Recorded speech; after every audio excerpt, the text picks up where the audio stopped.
父さんどうしたんだよ。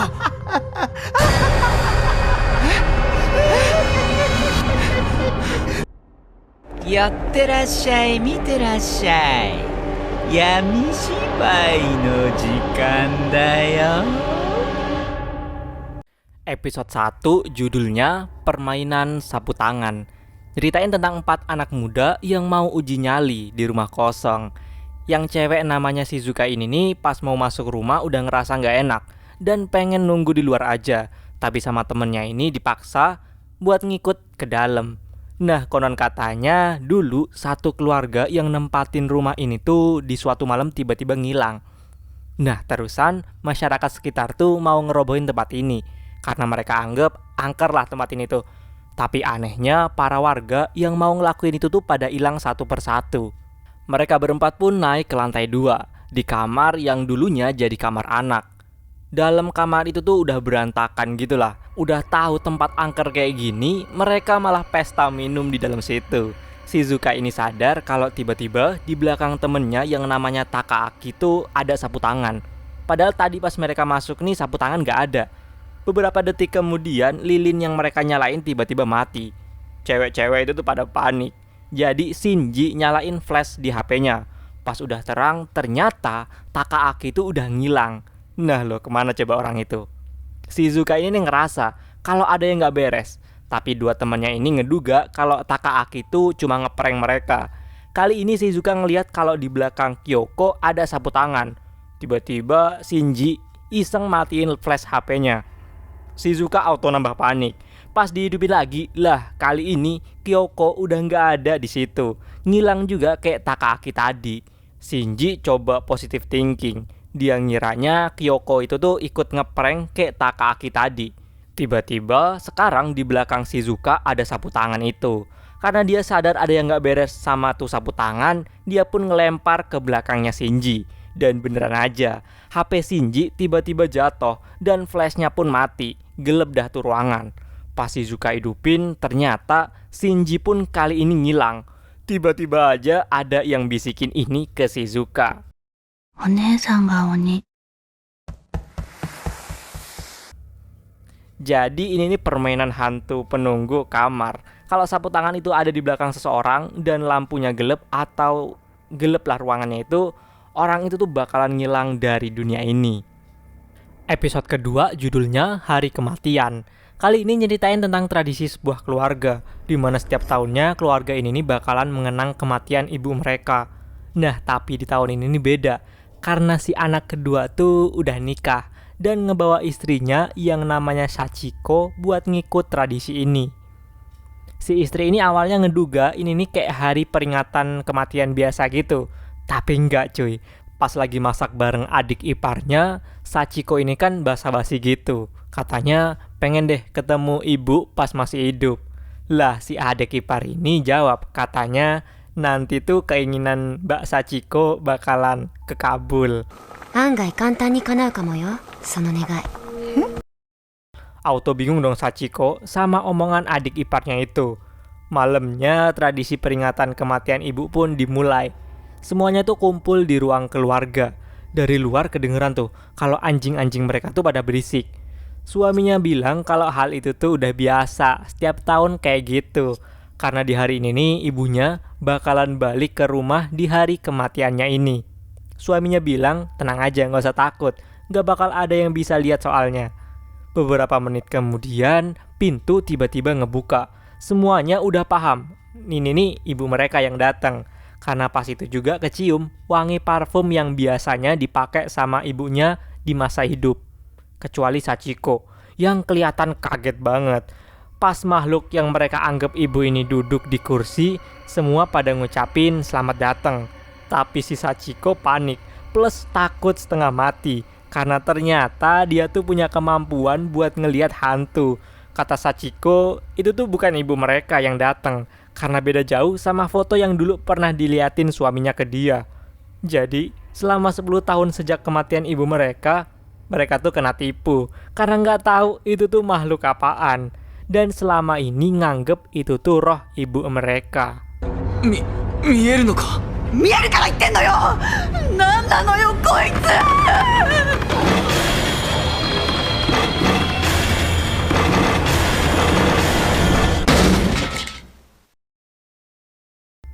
Episode ketiga judulnya Jangan Menoleh. Nyeritain tentang cowok yang lagi kesasar di jalan. Nah, dia nelpon minta jemput temennya.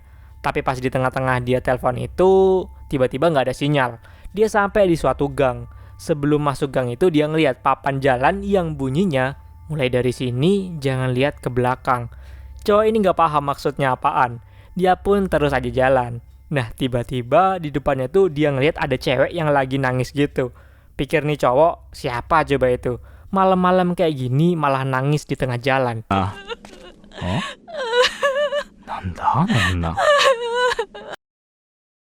Pas nih cowok tanyain dari belakang, cewek ini nggak mau ngerespon sama sekali. Akhirnya nih cowok pun maju aja, labas gitu aja. Tiba-tiba pas cowok ini ngelewatin, cewek ini tiba-tiba berdiri dan barengin jalan di samping cowok itu. Kata nih cewek, jangan pernah buat nengok ke belakang. Soalnya dia tuh katanya beberapa hari lalu bareng pacarnya lewat sini. Nah, tiba-tiba pacarnya nih cewek ada yang manggil. Alhasil, pacarnya itu nengok ke belakang. Dan beberapa detik kemudian hilang. Kata nih cewek, dia udah kejebak di sini selama beberapa hari. Kayak dia tuh ngerasa jalan ini nggak ada ujungnya. Nih cowok yang ngedenger cerita cewek ini pasti nggak percaya dong. Bahkan nganggep kalau cewek ini nih gila. Tiba-tiba aja ada suara yang manggil-manggil cewek ini. Nih cewek auto panik. Cowok ini ngedenger kalau suara di belakangnya tuh bilang, dia tuh pacarnya cewek ini. Pas cowok ini nengok ke belakang, gak ada siapa-siapa. Dan tiba-tiba aja, cowok ini pun langsung pindah ke alam lain. Doko da yo koko? Doko nanda yo? Gak lama kemudian, temennya cowok tadi tuh dateng, yang ditelepon pas di awal-awal tadi itu. Dan semoga aja dia nurut kata-kata buat nggak nengok ke belakang. Episode keempat judulnya Festival Melempar Kacang. Kali ini nyeritain tentang anak kecil yang ngeduga kalau mamanya tuh berteman sama setan. Karena setiap hari nih bocah kebangun malam-malam, dia ngedenger mamanya tuh lagi ngobrol-ngobrol gitu sama nggak tahu siapa. Nah, nih bocah ngeduga itu tuh setan. Kenapa dia ngeduga kayak gitu? Karena beberapa bulan yang lalu ternyata bapaknya nih bocah tuh tiba-tiba pergi. Dan sampai sekarang nggak ada kabar. Anaknya ngasih tahu ke emaknya kalau 2 hari lagi di sekolah bakalan ada festival ngelempar kacang. Tapi mamanya ini nggak bisa datang karena kerja. Besoknya di sekolah, guru SD bocah ini jelasin kalau besok bakalan ada festival ngelempar kacang. Tujuannya tuh katanya buat ngusir setan. Karena bingung kenapa setiap tahun harus ngadain festival ini, bocah ini pun nanya ke gurunya, kenapa harus ngadain festival itu. Terus gurunya jawab kalau setan itu tuh benci kacang. Diusir karena setan itu selalu bawa hal buruk. Disinilah bocah ini nyimpulin kalau setan itu tuh jahat. Dan dia mau ngusir setan yang selama ini ngobrol sama mamanya. Besoknya pulang sekolah diadain lah festival ini. Tapi nih bocah milih buat balik. Katanya dia mau ngusir setan sendiri di rumahnya. Pas lagi makan malam, bocah ini nanya ke emaknya, apa emak berteman sama setan? Atau marah dong mamanya dan bilang kalau nggak ada setan di sini. Karena dimarahin akhirnya anak ini kabur ke kamar dan dia pun ketiduran.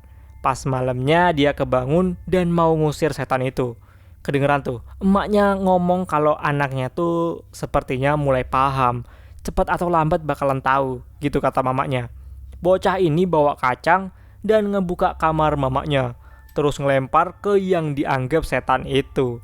Pas lampu itu dihidupin, mamanya tuh udah nggak ada, dan kamar mamanya itu udah berantakan.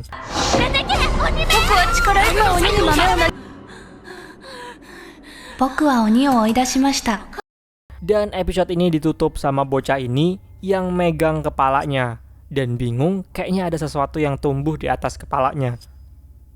Jadi, menurut gua di episode ini nih ada 2 kemungkinan. Yang pertama, gimana jadinya kalau keluarga nih bocah tuh sebenarnya keluarga setan. Kan bapaknya tiba-tiba pergi, siapa tahu dia bukan pergi, tapi berubah seutuhnya jadi setan. Nah, pas sama bocah ini dilempar kacang, mamanya sama makhluk yang dia kata setan itu tuh pada panik. kocar-kacir. Dan di akhir cerita itu kita ngelihat nih bocah megang kepalanya. Apa jangan-jangan di momen itu tanduk setan nih bocah itu mulai tumbuh. Kemungkinan kedua, bapaknya itu bukan pergi tapi meninggal. Tapi mamanya nggak mau jujur. Terus tiap malam bocah itu ngedenger mamanya ngobrol sama setan. Siapa tahu itu tuh bapak tirinya. Tapi mamanya ini nggak mau ngasih tahu kalau anak ini punya bapak baru. Episode kelima judulnya Suara Tawa. Nyeritain tentang anak SMA yang lagi belajar buat persiapan masuk perguruan tinggi. Dia tuh belajar sampai tengah malam. Tiba-tiba dari jendela kamarnya, dia ngelihat ada nenek-nenek yang lewat. Tapi dia coba berpositif thinking. Dia pun pergi ke dapur buat nyari cemilan. Nah, kali ini dia ngedenger suara nenek-nenek tadi tuh ketawa-ketawa di depan rumahnya. Mata dah. Mamanya nih cowok pun kebangun. Terus nih cowok bilang kalau dia ngedenger suara nenek-nenek ketawa di luar. Tapi emaknya ini nggak percaya. Nih cowok pun akhirnya mandi buat nyegerin badan sama pikirannya. Abis mandi, dia ngedenger suara nenek-nenek ketawa itu. Kali ini tuh makin deket. Kayaknya ada di depan pintu rumahnya.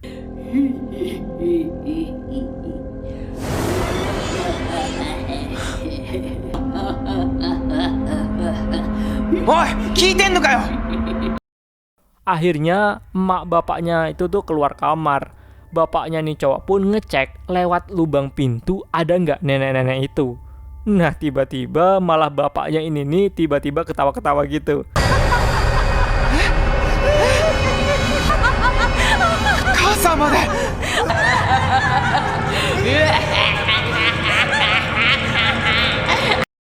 Gak lama kemudian disusul sama mamanya yang juga ketawa-tawa.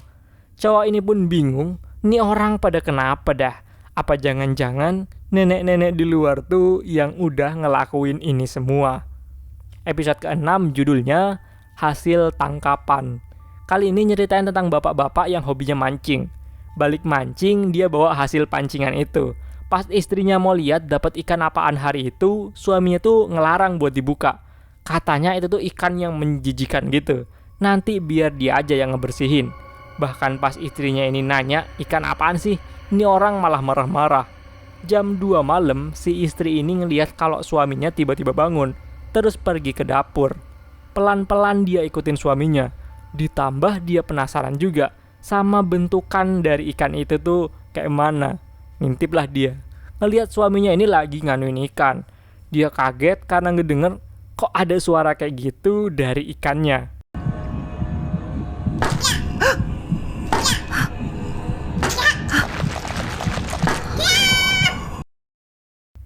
Tiba-tiba aja suaminya ini nengok dan melototin ke arah istrinya sambil nerusin ngebersihin ikan itu. Istrinya ini auto takut banget dan dia pun milih buat tidur aja. Paginya dia ngeliat suaminya tuh udah di kasurnya, tapi sambil selimutan gitu.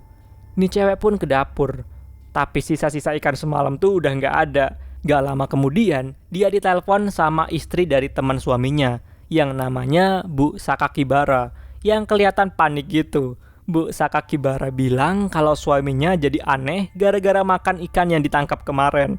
Jadi suaminya Bu Sakakibara tuh sama suami ini cewek kemarin mancing bareng. Katanya Pak Sakakibara abis makan ikan itu tingkahnya jadi aneh. Jadilah langsung nih cewek meriksa suaminya di kamar. Pas didatengin ternyata suaminya kayak aneh gitu di dalam selimut. Pas dibuka istrinya auto teriak.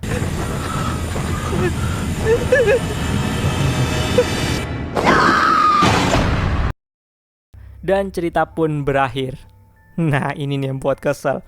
Minimal dikasih tahu lah orang itu tuh jadi apa. Apa dikutuk sama ikan atau kayak mana. Buat penasaran cerita ini. Episode ke-7 judulnya Isun Boshi. Jadi Isun Boshi itu asalnya dari cerita rakyat Jepang, di mana ada pendekar atau samurai gitulah yang ukuran badannya tuh cuma sekitar 3 cm. Nah di episode ini nyeritain tentang mahasiswa yang ketemu sama Isun Boshi, di mana dia abis pulang kuliah. Beberapa orang pada ngobrolin tentang Isun Boshi yang katanya kelihatan akhir-akhir ini. Mereka percaya kalau Isun Boshi bakalan ngabulin permintaan siapapun yang berhasil nangkep dia.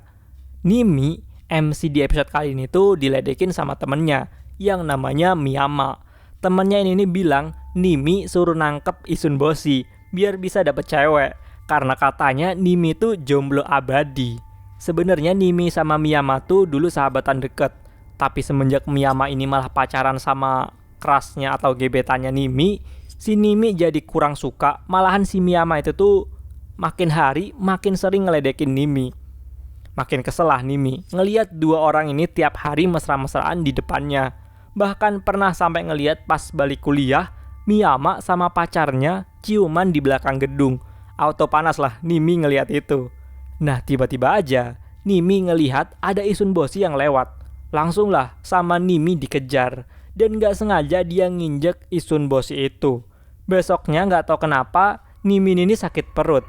Dia ngeduga jangan-jangan itu tuh karena dia nginjek Isun Boshi yang kemarin. Karena sakit banget dia pun pergi ke WC. Beneran aja Isun Boshi itu ada di badannya Nimi. よくも踏みつぶしてくれたな。今の Dia marah gara-gara diinjek Nimi kemarin dan mulai nyerang Nimi dari dalam. Jadi Isun Boshi ini nyuruh Nimi ngehukum teman-temannya. Gara-gara teman-temannya kemarin itu kayak gitu, Nimi jadi cemburu dan mati-matian ngejar Isun Boshi sampai akhirnya Isun Boshi pun keinjek. Pokoknya nih Isun Boshi nyuruh Nimi ngehajar temennya kalau pengen siksaan yang didapat ini berhenti. Tiba-tiba aja Miyama datang karena Nimi dari tadi nggak keluar-keluar dari WC. Langsung dah tuh dia ngehajar Miyama dan bilang kalau dia disuruh Isun Boshi. Abis ngelakuin itu, Nimi pun pergi ke kelas. Dia ketemu sama pacar Miyama, sekaligus mantan gebetannya Nimi. Isun Boshi pun nyuruh Nimi ngehajar cewek ini juga, karena katanya dialah biang kerok semua ini. Mau gak mau Nimi pun nurut, kalau enggak dialah yang bakalan menderita. 一寸法師のせいだから Episode ke-8 judulnya Lawatan. Nyeritain tentang cewek SMA yang ditelepon sama gurunya. Nah pas hari libur dia ditelepon sama Sugiwara Sensei yang ngabarin kalau besok nggak sekolah dulu karena sekolah bakal ada lawatan. Lawatan tuh maksudnya guru-guru ini bakalan berkunjung ke tempat orang mati atau melayat gitu. Pas Ohnuma ini nanya lebih lanjut, teleponnya langsung dimatiin. Ohnuma langsung ngabarin temennya yang lain. Nah dia malah punya ide buat berangkat aja besok pas hari libur itu. Dia ngajakin dua temennya ini buat berangkat sekolah besok jam 12. Besoknya dia bangun kesiangan, jadi dia datang jam 12 lebih. Si Ohnuma ini ngiranya teman-temannya itu udah pada datang. Pas sampai sana ternyata sepi, nggak ada orang. Tiba-tiba aja temennya tuh ngirim pesan ke dia. Katanya mereka berdua udah ada di kelas. Jadi akhirnya Ohnuma pun pergi ke dalam. Nah dia dibuat kaget ketika ngelihat di kelas-kelas tuh murid-murid kok pada dateng. Tapi yang buat aneh di dalam kelas itu suasananya suram. Semuanya pada nunduk entah kenapa. Bahkan ngelihat dua sahabatnya itu tuh juga udah di kelas sambil nunduk gitu. Tiba-tiba ada pengumuman yang bilang kalau lawatan bentar lagi dimulai. Ya udahlah, Ohnuma pun masuk ke dalam kelasnya. Dia tanya ke temennya ada apa ini. Tapi nggak dijawab. Nah pas gurunya datang, tiba-tiba seisi kelas pada nangis.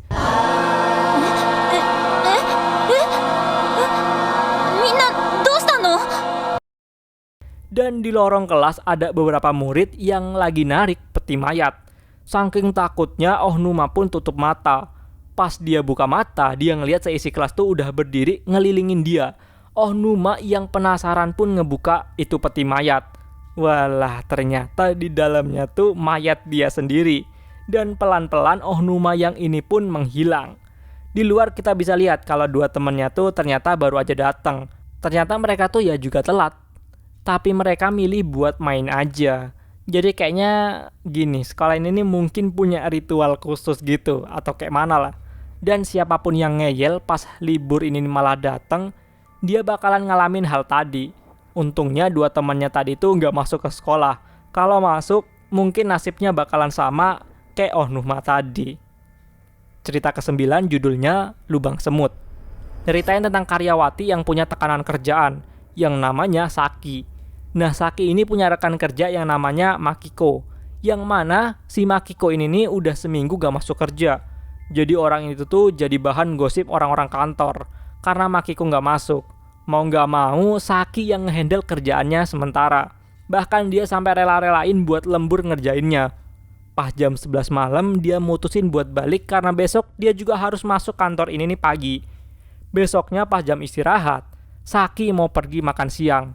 Pas lagi mau ke tempat makan langganannya, dia nggak sengaja lewat di depan taman yang kayaknya tuh nggak pernah dia lihat selama kerja di kantor itu. Entah kenapa itu taman tuh tiba-tiba aja ada di daerah situ. Pas masuk ke sana, ternyata Saki tiba-tiba nemuin gurun pasir yang luasnya kayak gini. Di gurun pasir itu tuh ada lubang semut. 鳥地獄。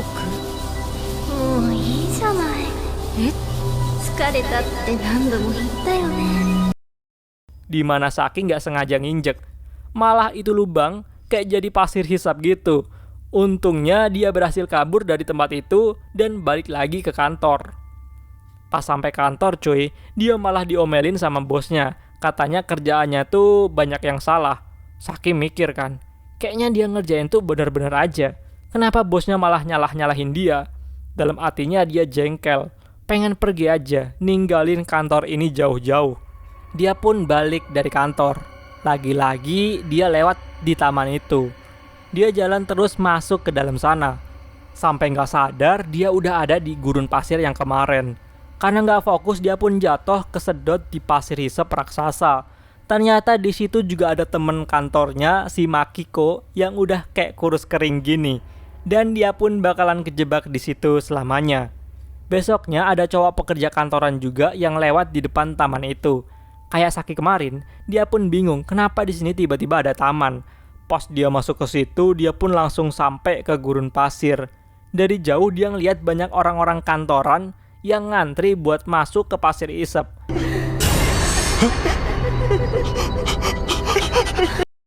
Dan nih cowok pun bakalan nasibnya sama kayak orang-orang itu. Nah, bisa dibilang gurun pasir yang luas ini tuh karena orang-orang yang gak betah sama lingkungan kerjaannya. Akhirnya mereka gak sadar ngeluh biar bisa pergi dari kehidupan kerjaannya itu. Dan akhirnya terciptalah pasir hisap itu buat mereka. Cerita ke-10 judulnya Jejak di Atas Salju. Kali ini nyeritain tentang dua saudara yang lagi mainan di musim salju. Mereka berdua main sambil bawa kereta luncur gitu. Nah pas sampai di tengah-tengah hutan, mereka ngebuat boneka salju. Di atas kupluk mereka tuh ada lonceng gitu.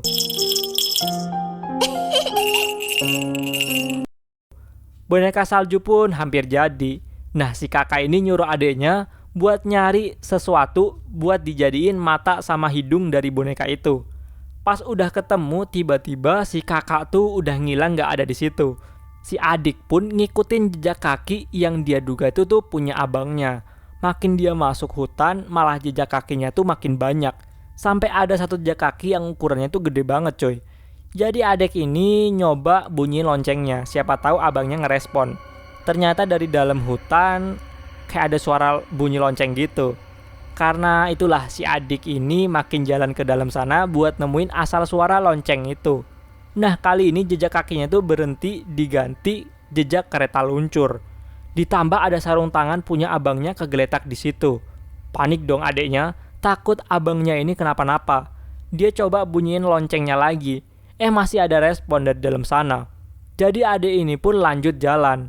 Nah di tengah-tengah jalan dia ngeliat kayak ada cairan hijau gitu. Dia jadi kayak ingat cerita abangnya tadi kalau katanya di hutan ini nih ada monster gitulah. Ditambah pas dia makin terus jalan, ada darah merah yang nggak tahu punya siapa. Adik ini pun mau balik aja karena dia makin takut. Pas lihat ke belakang, jejak kakinya tuh udah hilang. Ditambah kali ini suara loncengnya tuh makin sering. Awalnya seneng karena dikiranya abangnya yang makin dekat. Tapi ternyata yang datang tuh nggak sesuai sama ekspektasinya. Dan cerita ini pun habis gitu aja, tanpa diliatin yang datang tuh sebenarnya apa. Tapi kemungkinan besar si abangnya itu udah jadi santapan monster hutan itu.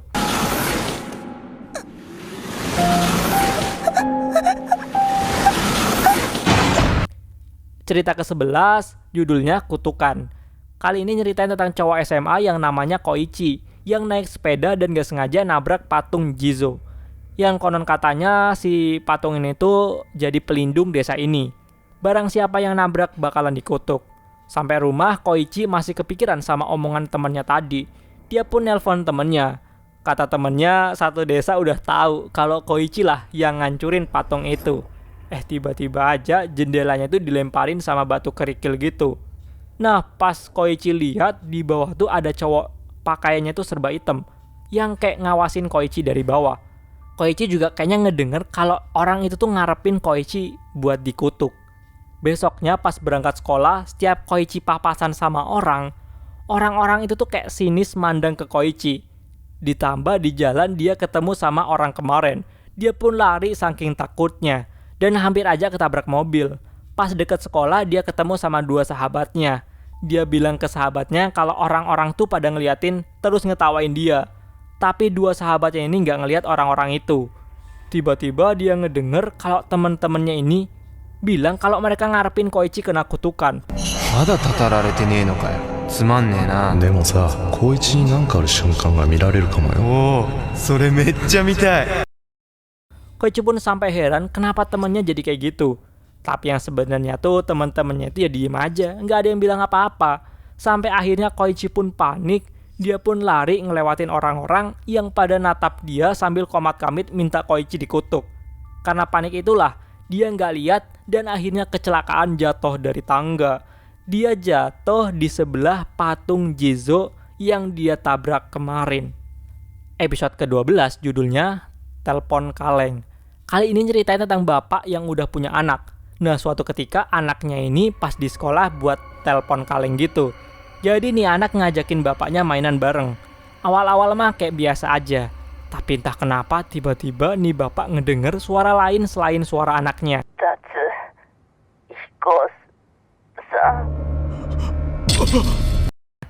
Auto kaget dong bapaknya ini. Pas bapaknya datengin anaknya, lah anaknya ini ternyata lagi ngobrol sama seseorang pakai telepon kalengnya itu. Pas ditanyain katanya nih anak lagi ngobrol sama kakak. Bingung dong bapaknya, kakak siapa coba? Nah si bapak ini ngeduga jangan-jangan itu tuh anak dari selingkuhannya dulu. Jadi beberapa tahun yang lalu cowok ini tuh punya selingkuhan. Nah pas selingkuhannya itu hamil, nih cowok gak mau tanggung jawab. Dia bilang kalau dia tuh udah berkeluarga. Terus dia ngeblok nomor selingkuhannya itu. Akhirnya biar anaknya gak aneh-aneh kayak gitu lagi, nih bapak pun nyembunyiin telepon kaleng punya anaknya. Jam 1 malam pas semua orang udah tidur, tiba-tiba nih cowok kebangun gara-gara ngedenger suara kayak alarm gitu. Pas dia cek ternyata bukan dari HP-nya. Tiba-tiba aja dia ngeliat kalau anaknya itu udah nggak ada di kasur. Jadilah nih cowok ngecek di ruangan keluarga. Ternyata anaknya itu tuh ngambil telepon kaleng yang dia sembunyiin itu. なんでわかった？隠しておいたのに。パパに代わります。 Bocah itu kelihatan lagi ngobrol sama seseorang. Nih bocah ngasih ke bapaknya. Katanya ada telepon buat bapaknya. Pas bapaknya dengerin, ternyata itu tuh suara selingkuhannya dulu. Nah nih cowok langsung panik banget. Ngiranya selingkuhannya itu tuh ada di rumah ini. Sampai berhari-hari dia kayak orang ketakutan gitu. Sampai akhirnya anak istrinya pun ninggalin cowok ini. Terus akhirnya nih cowok pun nelusurin tali telepon kaleng itu. Dan sampailah dia di lemari bajunya. Pas dia buka ternyata kosong, gak ada apa-apa. Tapi tiba-tiba ada bayangan hitam yang make telepon kaleng itu. Nih cowok pun dipaksa masuk ke dalam lemari itu. Dan hantu itu bilang kali ini akhirnya mereka bisa berduaan. Episode ke-13 judulnya Somnilokui. Somnilokui sendiri tuh kayak gangguan tidur gitu. Kayak orang yang bicara pas tidur atau jalan-jalan pas tidur gitu. Kita sebut aja ngigo lah. Kali ini ceritain tentang mahasiswa yang namanya Kido, yang lagi ngobrol sama temennya tentang masa kecil mereka. Jadi si Kido ini katanya dulu pas kecil main ditinggal gitu aja di tengah hutan sama si Oda ini sama temannya satunya lagi. Katanya kenapa dulu nggak ada yang nyariin dia. Tapi Oda tuh katanya nggak inget sama sekali tentang kejadian itu. Nggak kerasa tuh mereka ngobrol-ngobrol sampai jam 2 pagi. Karena Oda besok mau kerja, jadi dia buru-buru mau tidur. Nah si Kido ini pun nginep di kosan Oda. Nah bangun-bangun Oda ngeliat Kido yang udah natap ke arahnya. Ternyata si Kido ini tuh katanya nggak tidur. Gara-gara Oda semalam tuh ngigo gitu pas tidurnya. Kata Kido, Oda pas tidur tuh jalan terus kayak ngegeledah berbagai sudut sambil bilang di mana itu. Kayak lagi nyariin sesuatu. Pas ditanya sama Kido nyariin apaan, Oda pun balik lagi tanpa bilang apa-apa. Dia balik tidur lagi. Nah, karena itulah kamar Oda tuh berantakan. Ya udahlah, karena udah mau kerja, Oda pun langsung siap-siap buat berangkat kerja. Balik kerja, dia ngelihat kosannya masih berantakan karena tadi dia nggak sempat buat beresin. Oda yang penasaran ini akhirnya masang kamera CCTV buat tahu bener nggak sih yang dibilang sama Kido tadi pagi. Besok paginya bangun-bangun, Oda udah ngelihat kamarnya tuh berantakan lagi. Akhirnya dia langsung ngecek CCTV yang dia pasang. Beneran aja, pas lagi tidur, Oda bangun dari kasur dalam keadaan mata masih tertutup. Dia kayak nyariin sesuatu gitu di kamarnya. Dan tiba-tiba aja ada foto kecil Oda, Kido sama temennya tuh jatuh. Terus abis itu kedengeran di rekaman ada suara Kido. Tapi bentukan orangnya tuh nggak ada. Nah, plot twistnya cuy. Ternyata selama ini yang dicariin Oda tuh ya si Kido. 何探してんだよ。なんで？何ってお前のことだよ。 Terus kedengeran di rekaman suara Kido bilang, udah nggak perlu nyariin aku lagi, karena kali ini kamu yang bakalan dicariin sama orang-orang. Di saat itu juga Oda langsung ngecek di foto itu, dan tiba-tiba foto Kido tuh sama dirinya hilang. Jadi tuh selama ini Kido pas kecil tuh hilang nggak pernah ditemuin. Makanya setiap hari Oda di bawah alam sadarnya dia nyariin Kido. Selama ini Oda ngobrol sama hantunya Kido. Dia nggak sadar kalau Kido tuh udah nggak ada. Karena entah kenapa ingatan masa kecilnya tuh tiba-tiba hilang. Dan kali ini Kido malah pengen Oda ngikut ngilang kayak dia juga. Dan itulah tadi cerita dari Yamishibai season 8. Yang mana cerita favorit lu? Komen di bawah.